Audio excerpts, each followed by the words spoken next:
संकट आले घरावर, नसेल भगवा शिरावर तर बसतील परके उरावर.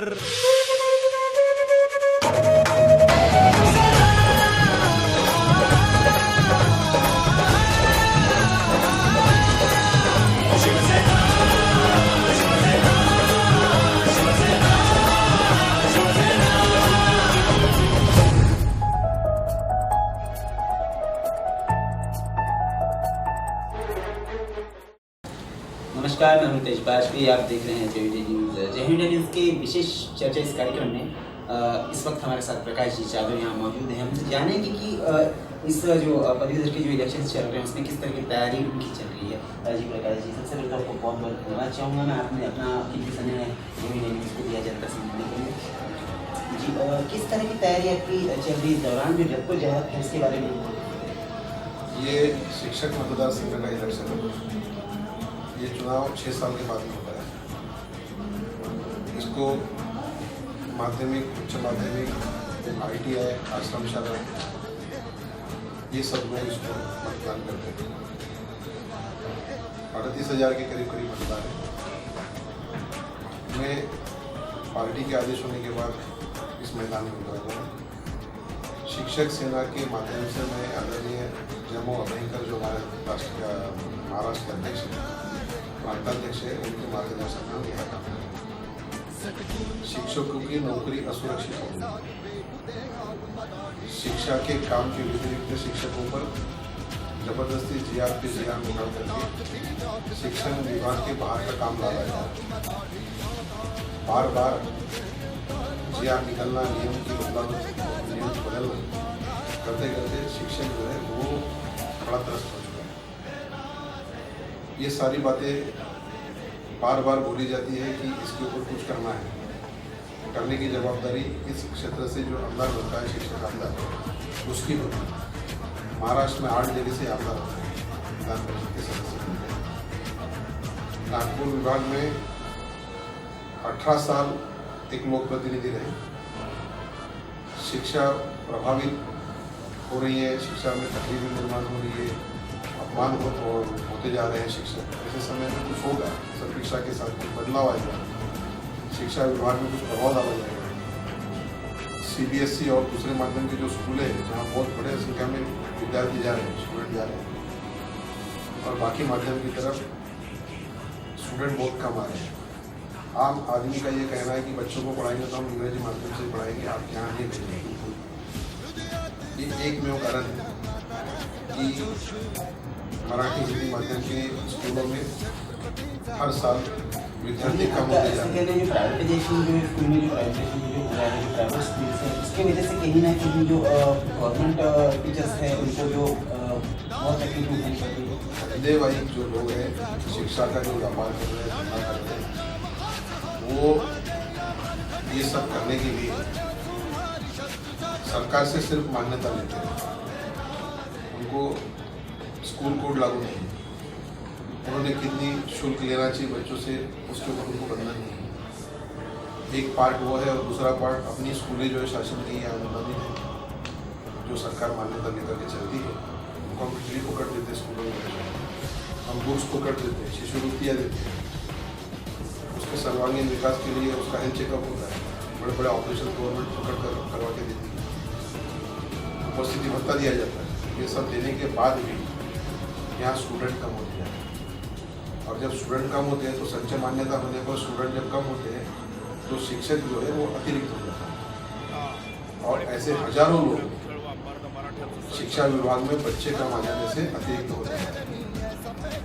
और जो विशिष्ट शिक्षक थे, जिसको हम संस्कृत टीचर बोलेंगे, चित्रकला, शारीरिक शिक्षा होते हैं, उसमें कला, हम लोग कला बोलेंगे उसको हम शिल्प कला बोलेंगे, और कार्यानुभव अभ्यास बोलेंगे. इनके सारे जो पद हैं, पोस्ट हैं, वो अबॉलिश कर दिए, खत्म कर दिए, और इनको सामान्य शिक्षक का दर्जा दिया. इसलिए ये पढ़ने वाले और पढ़ के शिक्षक बनने वाले जो स्कूलें थी, कॉलेजेस ये बंद हो गए वहीं, और एक्सेस टीचर फिर बढ़ गया. अपंग शिक्षकों का भी पद खत्म हो गया। 2009 के बाद के तो शिक्षकों को उनका पद मुक्त कर दिए। तो अनेक कारणों से शिक्षक अतिरिक्त होते जा रहे हैं, हर साल वे आंकड़ा बढ़ते जा रहे हैं। उनको समायोजित करने के लिए अब तक कोई प्लान नहीं बनाया गया है, इसलिए उनकी ज़िंदगी के साथ में खिलवाड़ हो रहा है, विश्वासघात हो रहा है। ये सारे संकटों से शिक्षकों की मुक्ति दिलाने के लिए उन्होंने चुन के दिया हुआ शिक्षक मतदार संघ का जो उनका प्रतिनिधि है, विधान परिषद सदस्य, वो अबोध है, शांत है, देखने के अलावा कुछ करता नहीं है, क्योंकि शून्य है। नहीं, जब इतनी सारी प्रॉब्लमेटिक्स आ रही हैं तो इसके पहले जो थे गानार जी, उनके तरफ से बहुत सी चीज़ों के बारे में जो शिक्षक को लेके बहुत ज़्यादा वर्किंग ऐसा कोई दिखाया था। तो क्या लगता है, क्या इनके इंतजाम करने के बावजूद भी इस तरह की तकलीफें? महाराष्ट्र में मुख्यमंत्री नागपुर है और शिक्षक आमदार भी नागपुर है। अब तक ये सारे विषयों पे कभी भी चर्चा या विशेष बात, विदर्भ का ये राजधानी है, ऐसे सिचुएशन में यहाँ का शिक्षा विभाग अगर बर्बाद हो रहा है, नस्तनाबूत हो रहा है, तो बार बार मुख्यमंत्री को पकड़ करके इन सब बातों पे चर्चा होकर मार्ग क्यों नहीं निकाला, क्यों गाना चुप बैठे? पहले तो बहुत बताया जाता था कि बड़ा परिवर्तन आएगा, गाना को सज्जन आदमी है, लेकिन चुप रहने वाला आदमी है। वो सज्जनता किस काम की कि आगे ही नहीं बढ़ रही गाड़ी। और ऐसे इसमें अबोल मुख्य बधिर व्यवस्था जब निर्माण होती है लोक प्रतिनिधि के रूप से, तो उससे बदलाव और परिवर्तन की अपेक्षा कैसे की जा सकती है? शिक्षकों ने 18 साल का एक प्रतिनिधि बदल करके गानार जी को संधि दी थी। मैं उनके प्रचार में पिछले साल था, पिछले 6 साल में अगर आप चिंतन करोगे तो कोई एक सिंगल काम, जितने मैं घटनाक्रम बता रहा हूँ, इसमें एक सिंगल काम गानार जी ने निर्णय लेकर के नहीं किया। और इसलिए लोग असंतुष्ट हो चुके हैं, असंतोष निर्माण हो गया, लोग बदल चाहते हैं, लोग परिवर्तन के कगार पे खड़े हो गए। इसीलिए उनके खिलाफ, उनके ही पक्ष से दो लोग उनके विरोध में मैदान में उतरे। एक संघ से है, आरएसएस से, और एक बीजेपी का फुटेलबाजी आदमी खड़ा है। अब सही चैलेंज तो उनके घर में उनको दिया गया है, और इसलिए मतदार संघ मेरे अनुभव का फायदा मुझे मिल रहा है। मैं संसद सदस्य था, मैं अध्यक्ष वन विकास महामंडल था, मैं 3 बार शिवसेना का जिला प्रमुख था, मैं हर चुनाव में ये जिला घुमा हुआ हूँ, ये विदर्भ को मैं बहुत अच्छे से जानता हूँ। ये 5-6 जिलों में मैं सातत्य मेरा काम था। मैं स्पोक्स पर्सन हूँ इस पार्टी का, इसलिए मैं बार बार जाता हूँ। किसानों का, कामगारों का, विद्यार्थियों का, महिलाओं का, ऐसे अनेक विषयों को लेकर मैं पब्लिक में मेरे काम का सातत्य है। मेरी आक्रामकता है लोगों को न्याय दिलाने के लिए। मैं एक सेवक करके पिछले 5 साल से शिक्षा क्षेत्र में काम कर रहा हूँ। शिक्षकों का दुख मुझे मालूम है।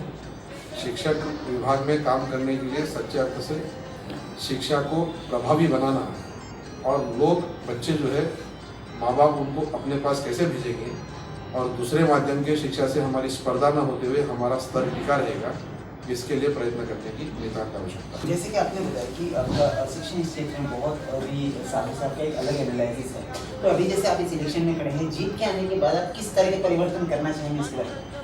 अब परिवर्तन साफ सुथरा है, जो जरूरतमंद बातें हैं वो करनी है। कई बार JR निकलते हैं, हम DDR के डेप्यूटी डायरेक्टर एजुकेशन के पास जाते हैं, हम उसकी होली करते हैं। हम डेपुटेशन लेके जाते हैं, दरवाज़ा बंद करके गर्मागर्म चर्चा करते हैं। हम लिखते हैं, हम शिक्षा सचिव के पास जाते हैं, चाहिए परिवर्तन के लिए एक नहीं कई बार प्रयत्न करते हैं। ये सब हम कर सकते हैं, लेकिन ये परिवर्तन जहाँ होना चाहिए, इस पे चर्चा जहाँ करनी चाहिए, वो है विधान परिषद का सदन। वो सदन में जाने के बाद अधिकार बहाल किया जाता है, और इसलिए हम लड़ेंगे। मैं एक बात स्पष्ट कहना चाहता हूँ, 2009 भारत सरकार ने एक शिक्षा विभाग के लिए RTE, राइट टू एजुकेशन, जाहिर किया। हर राज्यों में शिक्षा की व्यवस्था एक जैसी हो, शिक्षा प्रणाली एक जैसी हो, शिक्षा में जो व्यभिचार आ रहा है उसको कंट्रोल किया जाएगा, उसको बंधन डाले जाएंगे। और उसमें साथ में ये भी कहा गया है कि आदिवासी हो, दुर्गम आदिवासी भाग हो, पहाड़ों पे रहने वाले जनजाति के कोई लोग हो, वहाँ एक भी अगर बच्चा होगा तो वो शिक्षा के अधिकार से वंचित नहीं रहेगा। इसलिए उसको वहाँ पहाड़ों पे जा कर के घूमने वाला भटके समाज के जात का अगर आदमी है वो जहाँ जहाँ जाता होगा वहाँ आपको शिक्षा बहाल करनी होगी, प्रदान करनी होगी। एक बच्चे के लिए शिक्षा देने का अधिकार अगर आरटी ही देती है तो यहाँ पे 2, 4, 5 स्टूडेंट कम हो जाने के बाद में शिक्षक को अतिरिक्त किया जाता है। ये न्याय में विसंगति निर्माण करने का काम नहीं कर रहा है। इसके ऊपर लोक सेवक करके अपना शिक्षक आमदार क्यों आवाज नहीं उठाते। इसलिए मेरी विनती मैंने सब लोगों को की है। मैंने वस्तु स्थिति का अवलोकन लोगों के सामने प्रदर्शित किया है। मैंने आज शिक्षा व्यवस्था से तंग आए हुए शिक्षकों से मैंने मुलाकात की है। शिक्षक त्रस्त आ चुका है, बदलाव चाहता है, बदला लेना चाहता है और उस परीक्षा में मैं खरा उतरता हुआ मुझे दिख रहा है। ये संधि मुझे मिली तो चमत्कारी बदल होगा और इस संधि का सोना मैं निश्चित करने वाला हूँ शिक्षकों के लिए। जैसे कहा जाता है कि गुरु ये क्रिएटर होता है और इस तरह से जो आपने बताया कि कहीं ना कहीं लैप्सेशन बहुत ज़्यादा बढ़ रहा है टीचर्स को लेकर, तो अभी तक की आपकी जो तैयारियां हैं, जो प्रचार है, कुल मिला के कितने जिला के अलग अलग कितने स्कूल्स में अभी तक के जाके आ चुके हैं और किस तरह का आपको रिस्पॉन्स है? 6 जिलों में गोंदिया, भंडारा, गढ़चिरौली, चंद्रपुर, वर्धा और नागपुर ऐसा ही कार्यक्षेत्र है। हमारा हर जिले में पिछले 1 साल से हम संपर्क कर रहे हैं चुनाव की दृष्टि से। काम हम लोगों का 5 साल से कर रहे हैं। लोगों को हम बहुत इजीली उपलब्ध हैं और शिक्षा विभाग में काम करना है तो उसके रूल रेगुलेशन भी हमने सब समझ लिए। हमारे काम करने के तौर तरीके से और काम करने के प्रभाव से लोगों के काम होते हैं और इसलिए लोग हमारे पीछे शिक्षक बड़े प्रमाण में खड़े हो चुके हैं। लोगों को विश्वास है कि आप परिवर्तन करने वाली शक्ति ही भेजना है, परिवर्तन की क्षमता वाला उम्मीदवार भेजना है और जिसको समझता है, जो बोल सकता है, उसको भेजने बगैर अभी उम्मीदवारी में मतदान करने बगैर अभी हमारे पास कोई चारा नहीं। जो गलती एक बार हुई 6 साल वो भोग चुके हैं, इसलिए उनका दुख में जाके नज़दीक से सुन रहा हूँ, मैं देख रहा हूँ। लोग परिवर्तन चाहते हैं, मेरी योग्यता का बखान करते हैं, समर्थन जाहिर करते हैं और इस सब बातों को लेकर हम जीतने वाले हैं, ऐसा एक वातावरण है। मैं करीब अब तक 60% के ऊपर घूम चुका हूँ। अभी मेरे पास 10 दिन है। अभी शिवसेना की और शिक्षक सेना की और जो इस मतदार संघ में शिक्षक लोग हमें साथ देते हैं, ये सब कुल मिलाकर के हमारी 20 टीमें अभी तैयार हो चुकी हैं। ये 20 टीमें, कोई शिक्षक से हमारा संपर्क रह जाएगा, ये संधि हम कदापि छोड़ेंगे।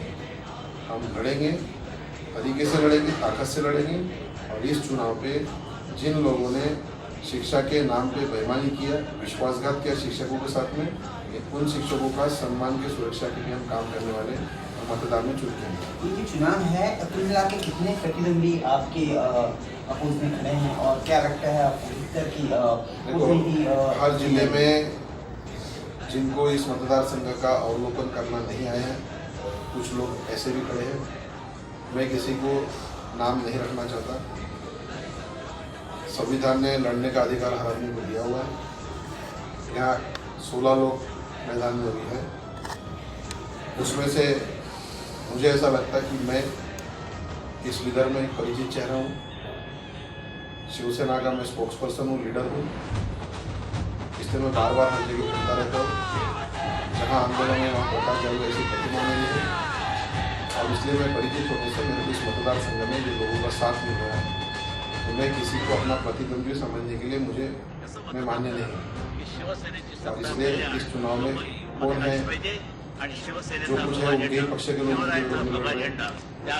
गाना लड़ रहे तो उसके साथ में उसके 2 सहकारी लड़ रहे, कांग्रेस लड़ रहे तो उसमें उसके 2 सहकारी लड़ रहे, बाकी के कुछ अपक्ष है।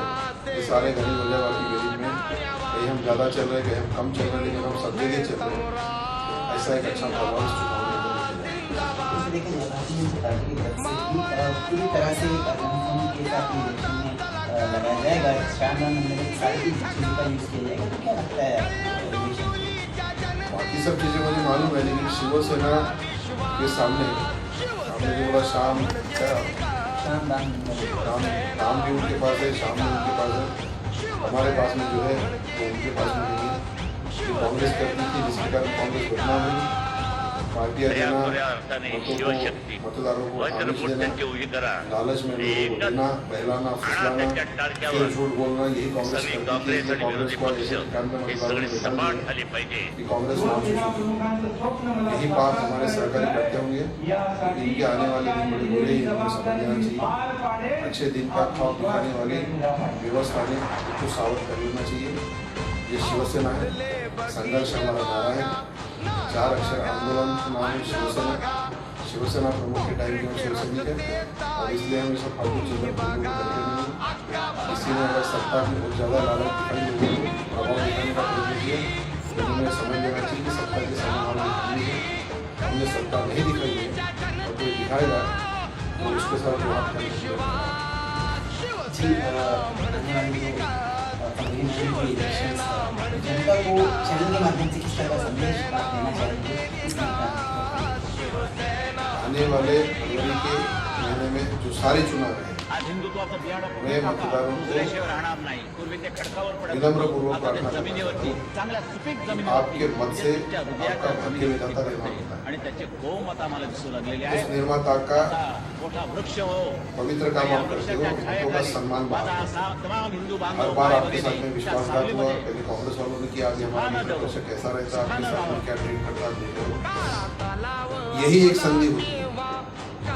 जिनके हाथ में सत्ता आती है उनको मतों के दानों से पराजित करके उनकी औकात उनको दिखाने की संधि डेवलप होती है। मैं प्रेयर करूँगा कि आप बहुत पढ़े लिखे लोग हैं, आप इस व्यवस्था के मालिक हो, आप सरकार किसकी बनाने की इसके आप शिल्पकार हो।